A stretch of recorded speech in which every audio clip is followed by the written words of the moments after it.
Dongsu कई सालों बाद अपने घर अपनी एडॉप्टेड मॉम के पास जा रहा था। पिछले 10 सालों से वो जेल में था। अब डोंगसू पूरी तरह से बदल चुका है। उसने अपना हेयर स्टाइल भी चेंज कर लिया, चेक की शर्ट पहनने लगा और साथ ही साथ वो अपने पास एक डायरी भी रखता है जिसमें उसने लिख रखा है कि वो कभी शराब नहीं पिएगा, ना कभी फाइट करेगा और ना ही कभी रोएगा। फिर उसने पेट पूजा करी और उसके तुरंत बाद डायरी में से पेट पूजा वाला काम काट दिया, मतलब ये काम उसने फिनिश कर लिया। इसके बाद वो अपनी एडॉप्टेड मॉम के रेस्टोरेंट पहुंच गया जहां उसे उसकी स्टेप सिस्टर किम मिली। किम को वो कुछ खास पसंद नहीं आया। उसे किम ने यहाँ से जाने के लिए कहा, लेकिन डोंगसू के पास जाने के लिए और कोई जगह ही नहीं थी। खैर उसकी मॉम घर पे भी नहीं थी, इसलिए वो नहाने के लिए पब्लिक बाथ हाउस में चला गया। वहाँ सेंसर वाली की थी जिसे वो बार बार लगाकर देखने लगा, जिस वजह से वहीं बैठे एक बंदे को इरिटेशन होने लगी। उसने डोंगसू को चमका दिया, लेकिन अगले ही पल जब उसने डोंगसू को बिना शर्ट के देखा तो उसकी सिट्टी पिट्टी गुम हो गई। डोंगसू की हरकतें उसके टैटू से मैच नहीं कर रही थी। दूसरी तरफ रोड के बीचों बीच एक आदमी घरेलू हिंसा कर रहा था। वैसे वो रोड पे हिंसा कर रहा था, इसलिए इसे घरेलू हिंसा नहीं कहा जा सकता। और इस शहर के नल्ले पुलिस वाले दूर से ये सब तमाशा देख रहे थे, क्योंकि वो आदमी छंगे का बंदा था। छंगा यहाँ के 2 बड़े गैंगस्टर्स में से एक था और उस पे पॉलिटिशियन कजामा का हाथ था। इसलिए पुलिस वालों की हिम्मत नहीं हो रही थी कि कार से निकलकर कुछ एक्शन ले ले।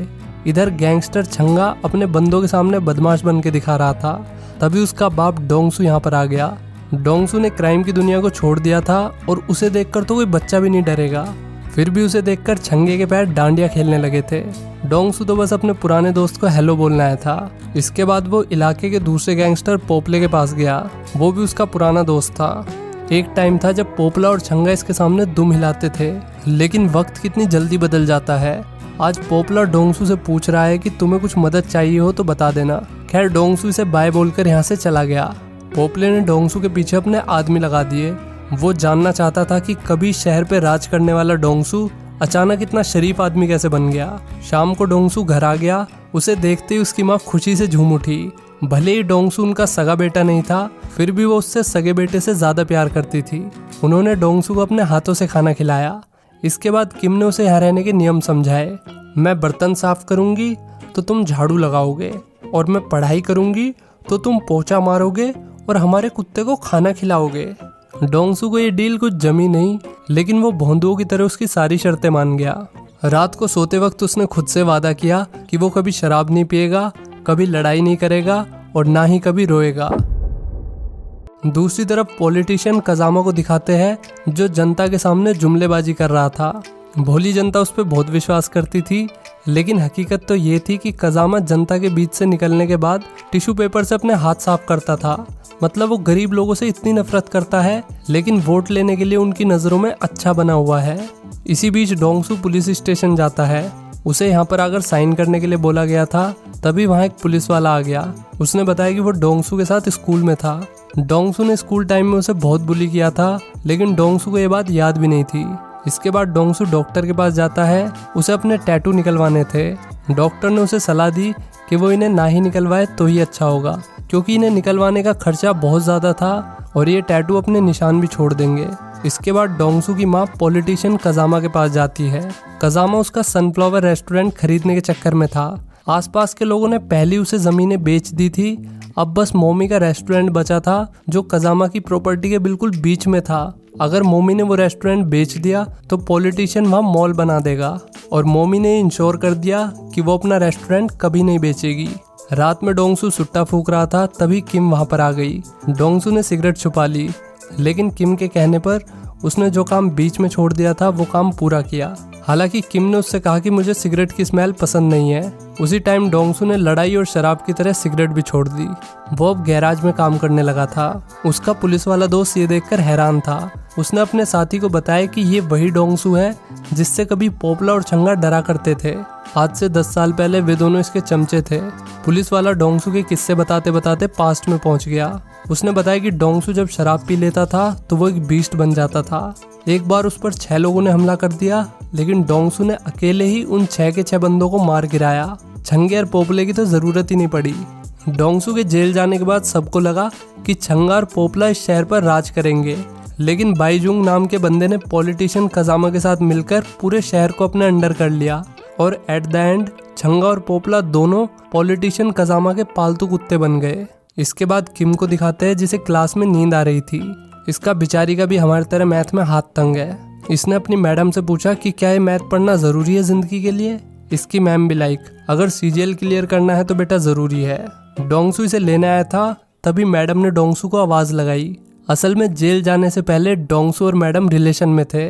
डोंगसू ये देखकर काफ़ी खुश था कि वो टीचर बन गई है। वो उससे जेल में मिलने आई थी, लेकिन डोंगसू ने उससे मिलने से मना कर दिया था। वो चाहता था कि रोज़ी उसे भूल जाए ताकि वो अपनी ज़िंदगी में आगे बढ़ सके। इसके बाद किम को दिखाते हैं जो दुकान पर मल्टीमीडिया प्लेयर को बड़ी चाहत भरी नज़रों से देख रही थी। वो इस प्लेयर को खरीदकर अपनी ढेर सारी फ़ोटोज़ लेना चाहती थी। इसके बाद ये दोनों मोमोज खा रहे थे, तभी किम का आशिक वहाँ पर आ गया। किम को किसी लड़के के साथ देखकर उसके अंदर का मिथुन चक्र नोटवर्दी जाग गया। उसने डोंगसू को बहुत मारा। डोंगसू अपना बचाव करता रहा, लेकिन उसने हाथ नहीं उठाया। ये मिथुन समोसे वाले को लग रहा था कि ऐसी हरकतें करने से उससे किम पड़ जाएगी। पहले तो उसने डोंगसू को खुद मारा, फिर जब उसकी सांस फूलने लगी तो उसने उसे अपने बंदों से पिटवाया। मार खाते खाते डोंगसू की शर्ट फट गई, जिसके बाद इन सबको सांप सूंघ गया। डोंगसू ने अपने टैटू छिपाए और चुपचाप किम को लेकर यहाँ से चला गया। इधर पॉलिटिशियन ने छंगे को सनफ्लावर रेस्टोरेंट बंद करवाने का काम दे दिया। वो तुरंत अपने आदमियों को लेकर सनफ्लावर रेस्टोरेंट पहुंचा। डोंगसू यहाँ शांति से खाना खा रहा था, तभी ये गुंडे यहाँ आकर तोड़फोड़ मचाने लगे।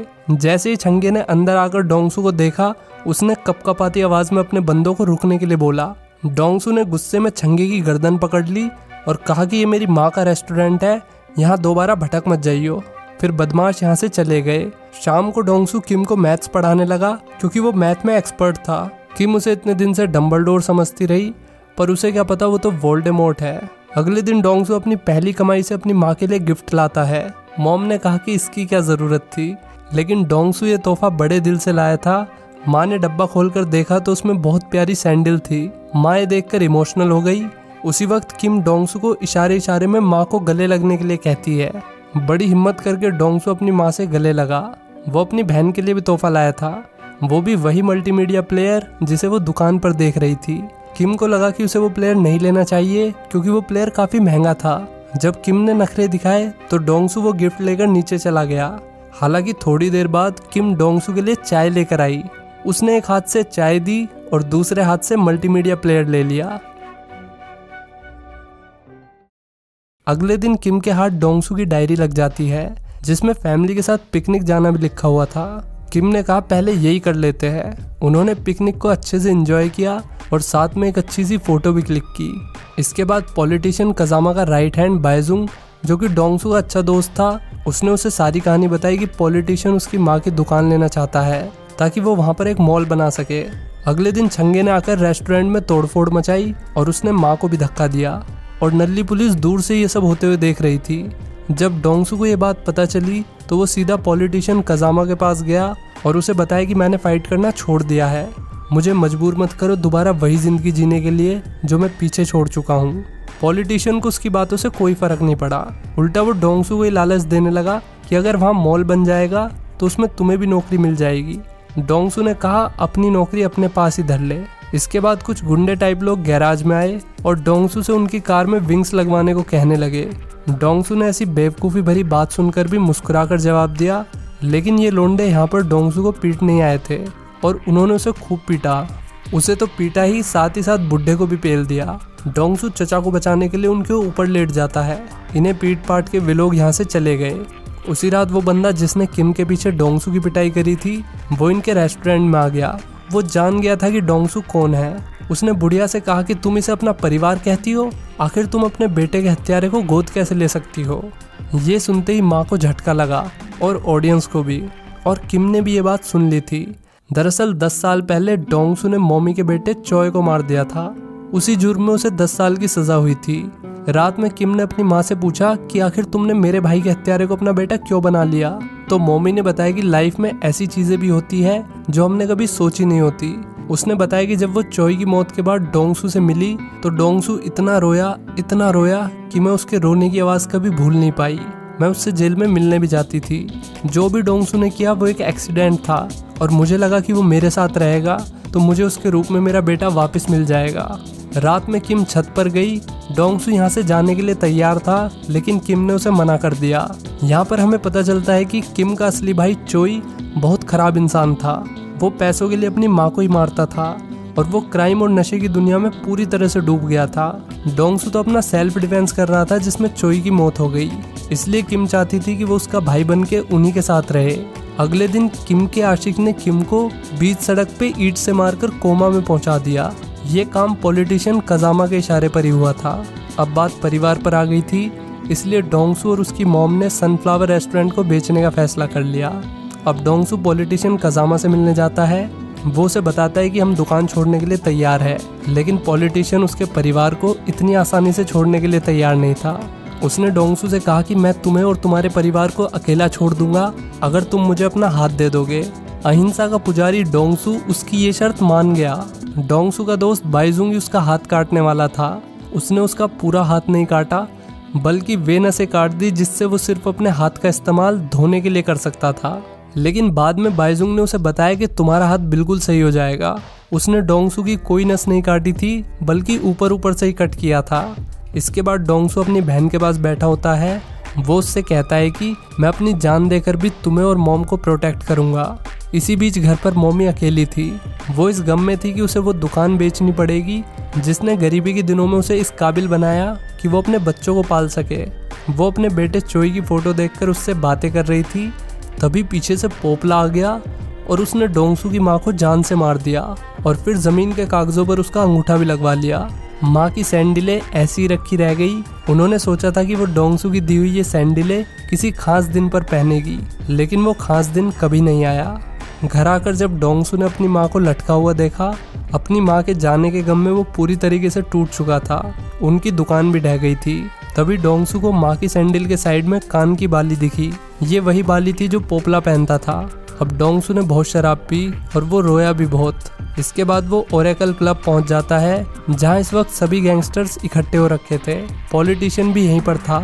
मैं पिछले 10 सालों से पछतावे की आग में जल रहा हूँ। मैंने खुद से वादा किया था कि मैं फिर कभी फाइट नहीं करूँगा, लेकिन तुम लोगों ने मुझे मजबूर कर दिया है। इसी बीच पोपले ने कहा कि तुम्हारी माँ के बारे में सुनकर काफ़ी दुख हुआ। डोंगसू ने उसकी बाली उसकी तरफ फेंकते हुए कहा कि मैं ध्यान रखूंगा कि तुम्हारा दुख कम ना हो जाए। तुम में से किम पर हमला करने वाला कौन था? मिथुन चक्र नोटवर्ती बोला कि मैंने किया था। क्या कर लेगा तू मेरा? तभी डोंगसू ने बाइजुंग को बाहर जाने के लिए कहा, अगर वो मरना नहीं चाहता है तो। और बाइजुंग तुरंत बाहर जाने लगा और जाते जाते उसने डोंगसू से उसकी जान बख्शने के लिए थैंक यू भी बोला। डोंगसू ने मिथुन समोसे वाले का हाथ सेकंडों में तोड़ दिया और उसने वहां पर पेट्रोल छिड़क रखा था, जिसमें आग लगने के बाद बाहर जाने का इकलौता रास्ता बंद हो गया। डोंगसू ने अब एक एक करके सबको पेलना शुरू कर दिया। वो अकेला ही इन सब पे भारी पड़ रहा था। उसका अपना यूनिक फाइटिंग स्टाइल था जिसके सामने कोई भी नहीं टिक पा रहा था। उसने पहले तो छंगे को अपनी गिरफ्त में लिया। उसने छंगे को तब तक नहीं छोड़ा जब तक कि वो मर नहीं गया। इसके बाद वो सीढ़ियों से ऊपर बढ़ने लगा। पोपले ने उसमें चाकू मार दिया था, लेकिन बावजूद उसके वो पोपले के पीछे पड़ गया। उसने पोपले की गर्दन भींच के उसे हमेशा के लिए सुला दिया। अब सबकी फटने लगी। वे बंदे खुद ही उसके रास्ते से हटने लगे। अब वो पॉलिटिशियन कजामा के सामने आ गया और उसने उसे तब तक मारा जब तक वो 2-3 बार नहीं मर गया। आखिरकार इन लोगों ने इसे वही बना दिया जो ना बनने की इसने कसम खाई थी। इसने यहाँ बैठकर अपने अच्छे पल याद किए।